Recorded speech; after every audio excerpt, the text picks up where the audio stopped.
set of unbelievably interesting studies. I want to give you two that call into question this idea that if you reward something, you get more of the behavior you want. If you punish something, you get less of it. So let's go from London to the mean streets of Cambridge, Massachusetts, in the northeastern part of the United States. And let's talk about a study done at MIT, Massachusetts Institute of Technology. Here's what they did. They took a whole group of students, and they gave them a set of challenges. Things like memorizing strings of digits, solving word puzzles, other kinds of spatial puzzles, even physical tasks like throwing a ball through a hoop. Okay, they gave them these challenges, and they said to incentivize their performance, they gave them 3 levels of rewards. Okay? So if you did pretty well, you got a small monetary reward. If you did medium well, you got a medium monetary reward. And if you did really well, if you were one of the top performers, you got a large cash prize. Okay? We've seen this movie before. This is essentially a typical motivation scheme within organizations, right? We reward the very top performers, we ignore the low performers, and the other folks kind of in the middle. Okay, you get a little bit. So what happens? They do the test, they have these incentives. Here's what they found out. 1, as long as the task involved only mechanical skill, bonuses worked as they would be expected. The higher the pay, the better their performance. Okay, that makes sense. But here's what happens. But once the task called for even rudimentary cognitive skill, a larger reward led to poorer performance. Now, this is strange, right? A larger reward led to poorer performance? How can that possibly be? Now, what's interesting about this is that these folks here who did this are all economists, 2 at MIT, 1 at the University of Chicago, 1 at Carnegie Mellon, okay, the top tier of the economics profession. And they're reaching this conclusion that seems contrary to what a lot of us learned in economics, which is that the higher the reward, the better their performance. And they're saying that once you get above rudimentary cognitive skill, it's the other way around. Which seems like this kind of, the idea that these rewards don't work that way seems vaguely left-wing and socialist, doesn't it? It's kind of this kind of weird socialist conspiracy. For those of you who have those conspiracy theories, I want to point out the notoriously left-wing socialist group that financed the research, the Federal Reserve Bank. So this is the mainstream of the mainstream coming to a conclusion that's quite surprising, seems to defy the laws of behavioral physics. So this is strange, a strange finding. So what do? They say, this is freaky.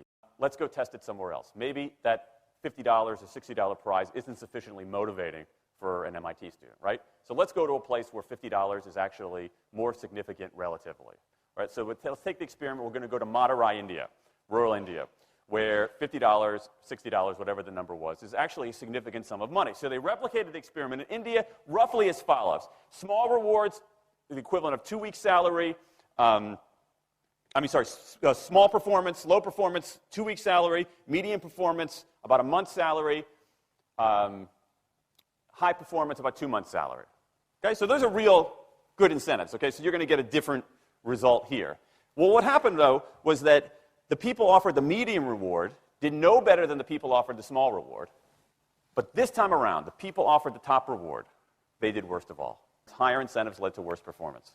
What's interesting about this is that it actually isn't all that anomalous. This has been replicated over and over and over again by psychologists, by some extent by sociologists, and by economists, over and over and over again.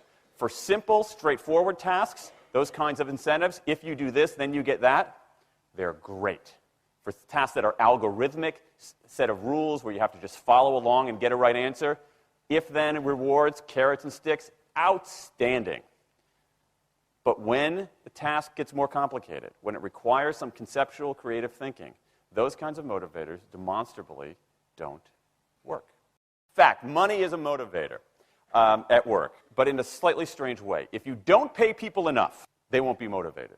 What's curious about, there's another paradox here, which is that the best use of money as a motivator is to pay people enough to take the issue of money off the table. Pay people enough so that they're not thinking about money and they're thinking about the work. Now, once you do that, it turns out there are 3 factors that the science shows lead to better performance, not to mention personal satisfaction.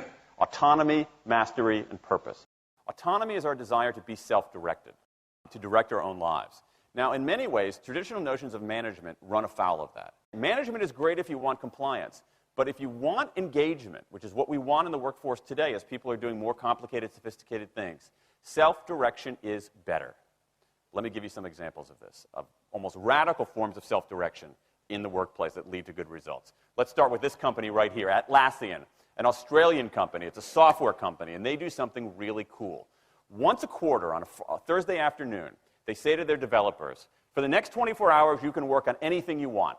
You can work on it the way you want. You can work on it with whomever you want. All we ask is that you show the results to the company at the end of those 24 hours in this fun kind of meeting, not a star chamber session, but this fun meeting with beer and cake and fun and other things like that. It turns out that that one day of pure, undiluted autonomy has led to a whole array of fixes for existing software, a whole array of ideas for new products that otherwise had never emerged.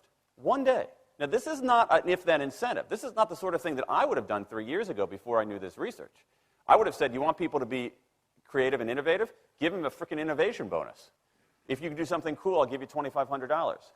They're not doing this at all. They're essentially saying, you probably want to do something interesting. Let me just get out of your way. One day of autonomy produces things that had never emerged. Right, let's talk about mastery. Mastery is our urge to get better at stuff. We like to get better at stuff. This is why people play musical instruments on the weekend. You got all these people who are acting in ways that seem irrational economically. They play musical instruments on weekends. Why? It's not going to get them a mate. It's not going to make them any money. Why are they doing it? Because it's fun, because you get better at it, and that's satisfying. Go back in time a little bit. I imagine this if I went to my first economics professor, a woman named Mary Alice Schulman, and I went to her in 1983 and said, Professor Schulman, can I talk to you after class for a moment? Yeah. I got this inkling. I got this idea for a business model. I just want to run it past you. Here's how it would work. You get a bunch of people around the world who are doing highly skilled work, but they're willing to do it for free and volunteer their time, 20, sometimes 30 hours a week. Okay, she's looking at you somewhat skeptically there. Oh, but I'm not done. And then what they create, they give it away rather than sell it. It's going to be huge. I mean, she truly would have thought I was insane. Okay, it seemed to fly in the face of so many things. But what do you have? You have Linux powering 1 out of 4 corporate servers in Fortune 500 companies, Apache powering more than the majority of web servers, Wikipedia. What's going on? Why are people doing this? Why are these people, many of whom are technically sophisticated, highly skilled people who have jobs? Okay, they have jobs. They're working at jobs for pay, doing sophisticated technological work. And yet, during their limited discretionary time, they do equally, if not more, technically sophisticated work, not for their employer, but for someone else for free. That's a strange economic behavior. Economists who look into it, why are they doing this? It's overwhelmingly clear. Challenge and mastery, along with making a contribution. That's it. What you see more and more is a rise of what you might call the purpose motive, is that more and more organizations want to have some kind of transcendent purpose, partly because it makes coming to work better, partly because that's the way to get better talent. And what we're seeing now is, in some ways, when the profit motive becomes unmoored from the purpose motive, bad things happen. Bad things ethically sometimes, but also bad things just like not good stuff, like crappy products, like lame services, like uninspiring places to work. That when the profit motive is paramount, or when it becomes completely unhitched from the purpose motive, it's just, people don't do great things. More and more organizations are realizing this and sort of disturbing the categories between what's profit and what's purpose. And I think that actually heralds something interesting. And I think that the organizations that are flourishing, whether they're profit, for profit, or somewhere in between, are animated by this purpose motive. Let me give you a couple of examples. Here's the founder of Skype. He says, our goal is to be disruptive, but in the cause of making the world a better place. Pretty good purpose. Here's Steve Jobs. I want to put a ding in the universe. All right? That's the kind of thing that might get you up in the morning and racing to go to work.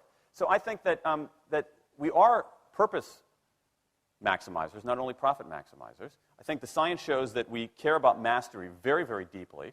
And the science shows that we want to be self-directed. And I think that the big takeaway here is that if we start treating people like people and not assuming that they're simply horses, slower, smaller, better-smelling horses, if we get past this kind of ideology of carrots and sticks and look at the science, I think we can actually build organizations and work lives that make us better off, but I also think they have the promise to make our world just a little bit